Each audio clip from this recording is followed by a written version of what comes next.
Here's the really uncomfortable truth. Some visionaries are actually blowing up their own businesses. Many business leaders feel like their days are 8 hours of work and 8 hours of worry. It's often because you don't have the right measurables. The right numbers let you sleep, knowing the pulse of the business is healthy. Slowing your chaos doesn't slow your growth. It actually fuels it.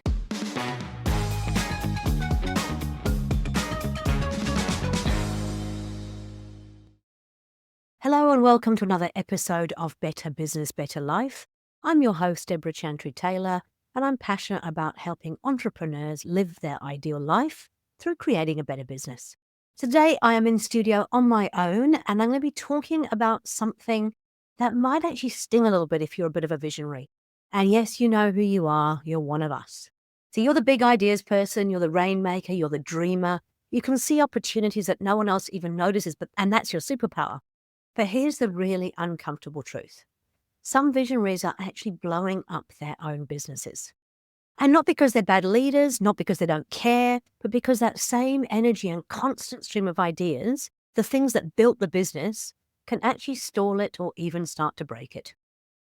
So let's start by explaining what's a visionary. In EOS language, the visionary is the person who has 20 ideas before breakfast, can sell almost anything to almost anyone, and they spot trends way before they hit the mainstream. But visionaries can also create chaos. Because when there's no filter, every idea feels urgent. Every week becomes a new project, every month a new pivot, and your team doesn't know what's priority one because there are 5 of them, and they change constantly. And look, I'm speaking from a place of experience with other businesses and seeing this happen. But also, I'm a visionary myself. I'm very fortunate I can also be an integrator, but it's very rare that somebody can do both. And my natural tendency is towards being a visionary, and it means that I have lots of ideas, lots and lots of ideas, and I think they're all fabulous. And sometimes they are, but more often than not, they aren't. So the visionary trap, what is the visionary trap? Here's what I see often in myself and in my clients. Visionaries launch initiatives before finishing the last one. I'm a classic one for this. I'm like Colby, I'm a 9 quick start, which means I love getting involved in starting an initiative, not so great at follow through. And so we're launching initiatives before finishing the last one. We actually create a whiplash culture. That means when people are running hard in one direction and then swerving because of a new idea. The team's energy gets drained fixing yesterday's half-baked ideas, while today's next big thing rolls in. It's like driving down the motorway with your toddler grabbing the steering wheel every time they see a cool billboard. Fun? Maybe. Sustainable? Definitely not. So I want you to just have a pause and think. In the last 90 days, how many new initiatives did you start? And how many of them actually got finished? So here's the thing. Data equals freedom and confidence. This is where the new EOS book, which is called EOS Data, really nails it. So for those of you that don't know, EOS have actually started writing a book that is much more practical and pragmatic for each of the 6 key components. And the new book is called Data. So in this data book, it talks about the fact that for visionaries, data equals freedom and confidence. So when you've got great data and you've got a really clear scorecard, you don't have to micromanage or constantly meddle. You can stop living with that nagging fear of, I have to keep track of everything myself or it will all go sideways. So it gives you confidence because you know your team is accountable and trustworthy. And it gives you freedom because you can finally think big picture, explore new ideas at the right time, and even take a proper holiday without worrying that the wheels will fall off. And this in itself is a huge mindset shift. So if you think about it, data equals freedom and confidence. And this is where the EOS data book really nails it. It says that for visionaries, data equals freedom and confidence. And this is the latest EOS book. It is called Data. Harness your numbers to go from uncertain to unstoppable. It's part of the Traction Library, and it's part of the series that EOS is doing around each of the 6 key components in EOS and really deep diving into EOS mastery. So what the book says is it says that, hey, when you've got great data and a really clear scorecard, you don't have to micromanage or constantly meddle. You can stop living with that nagging fear of, I have to keep track of everything myself or it will all go sideways. And it gives you confidence and freedom. By confidence, you know that your team is accountable and trustworthy. Freedom means you can finally think big picture, explore the new ideas at the right time, and even take a proper holiday without worrying that the wheels will fall off. And this for us visionaries is a huge mindset shift because most visionaries don't realize they're clinging to control because they don't trust their data. I have a bit of a story here. The Monday I've been thinking guy. So I had a client whose team dreaded Mondays because the visionary would start every week with, I've been thinking. Translation of that means I've got a whole new project, usually replacing something half finished. When we introduce a scorecard and disciplined rocks, those random Monday ideas went into a future parking lot, the issues list on the VTO, and they focused on 5 key measurables and 3 company rocks. After 90 days of focus, the revenue jumped by 20% and the turnover had halved. And it really was just about having that laser-sharp focus. The visionary admitted, I didn't realize how much chaos I was causing. And so by that laser-sharp focus on those rocks and those 5 key measurables, the team was actually able to really focus, but also the visionary could see where things were going. They could see the accountability, could see exactly what people were achieving. Another line from the data book really hit me as well. Many business leaders feel like their days are 8 hours of work and 8 hours of worry. So if that's you and you're lying awake at 2 a.m. thinking about sales calls, late jobs, or that marketing spend, it's often because you don't have the right measurables. And that's why data is your anxiety reducer. The right numbers let you sleep, knowing the pulse of the business is healthy.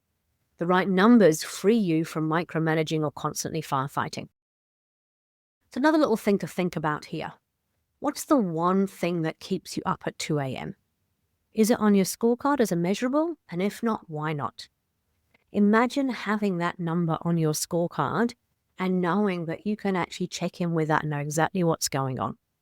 That is the confidence that creates the freedom. Here's the fix: harnessing visionary energy.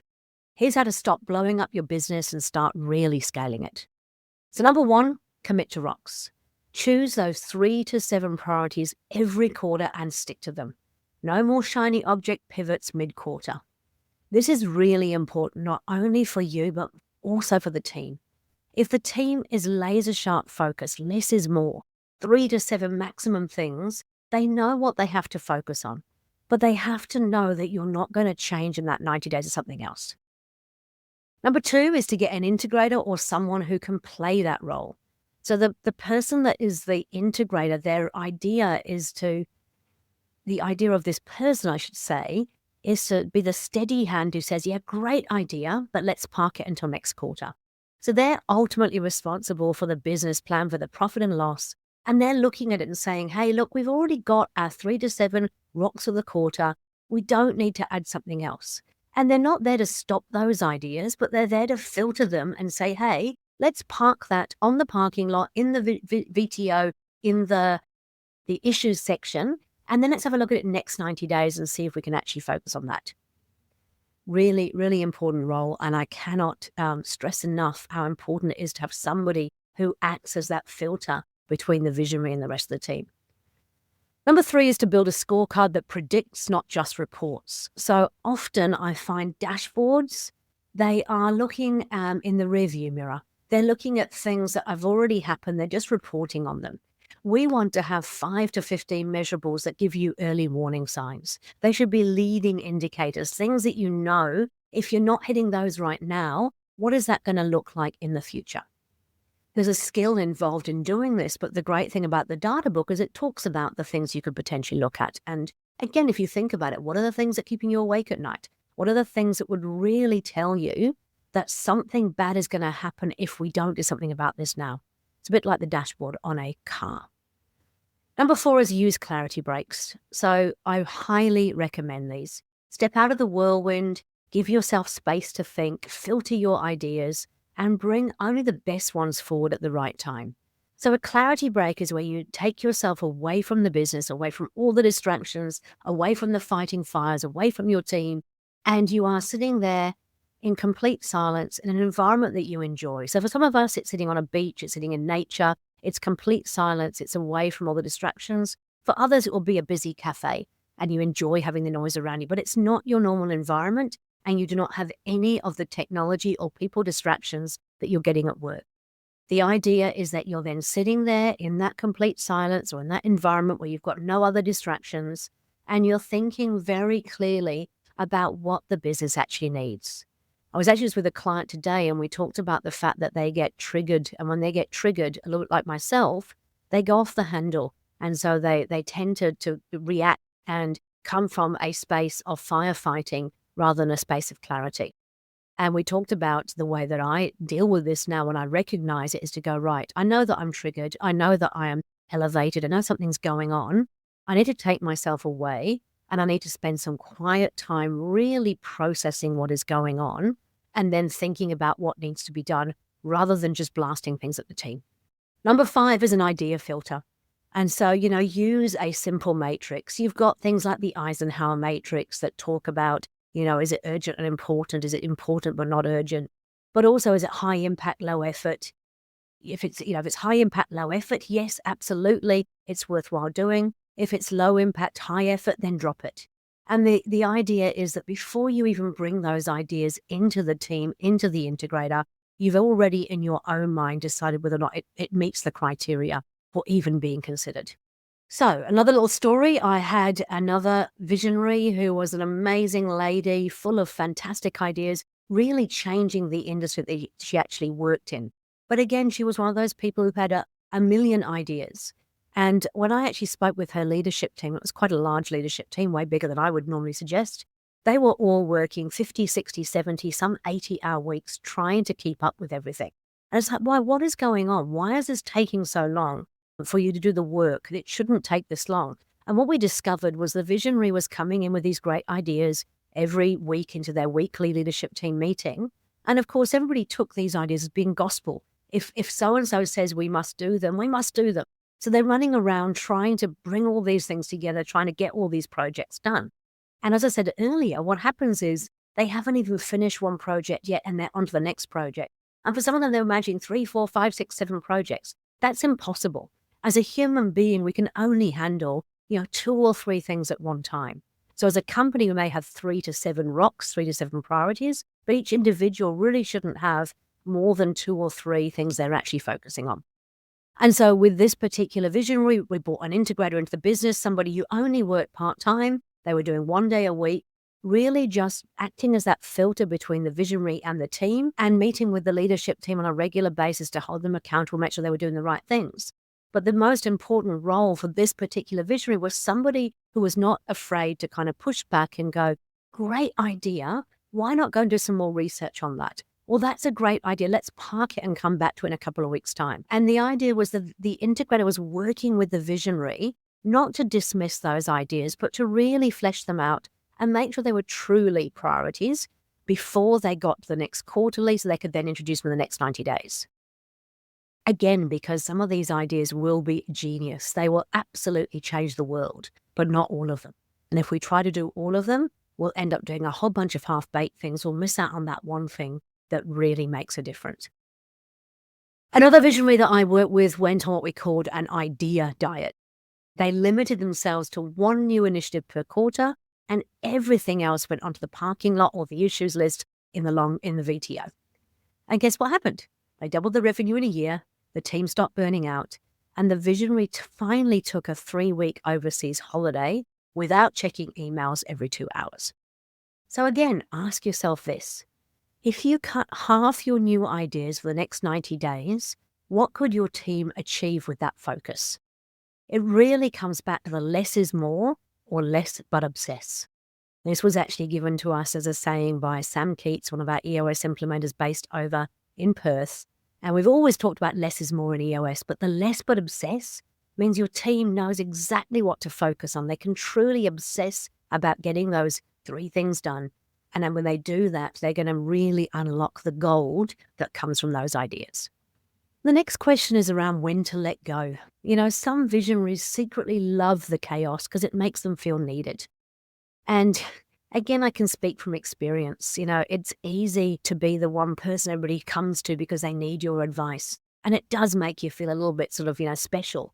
However, you've got to let go of control to actually unlock that growth. So when you embrace data and scorecards, you get the freedom to do what you do best. You give your team the real clarity around what they are accountable for. So your rocks gives them the clarity in terms of the projects, the scorecards helps to keep them accountable. And I always say that, scorecards shouldn't be set in stone. They should be looked at every 90 days. We should be saying, is this now the right scorecard for a finger on the pulse for me as the visionary in terms of what the business is doing? And so there's business as usual things on there that are the scorecard measurables that come from the accountability chart. But then there's also the scorecard measurables that are tied into our rocks as well. If you do this and you have the right data and the right scorecards, you can reduce your 8 hours of worry at night to almost zero. So lots of things in there around scorecards and data, but it really is data gives the visionary confidence and the freedom, but it also gives your integrator the same thing as well. The integrator can keep the team accountable for achieving what they need to achieve. So if you nail your rocks, your 3 to 7 priorities for the quarter, you nail your scorecard to drive business as usual and the rocks, then that integrator has something that they can actually use to hold the team accountable to actually achieving that. So ask yourself 2 questions. Are you driving growth or are you driving your team mad? Are you creating vision or chaos? Whichever it is, the good news is you can change this. So here are my 3 key takeaways. I always ask my guests for 3 things they can actually take away with them. So number 1 is to use that data for freedom. Build a scorecard that tells you what's really happening so you can really let go. Number 2, focus.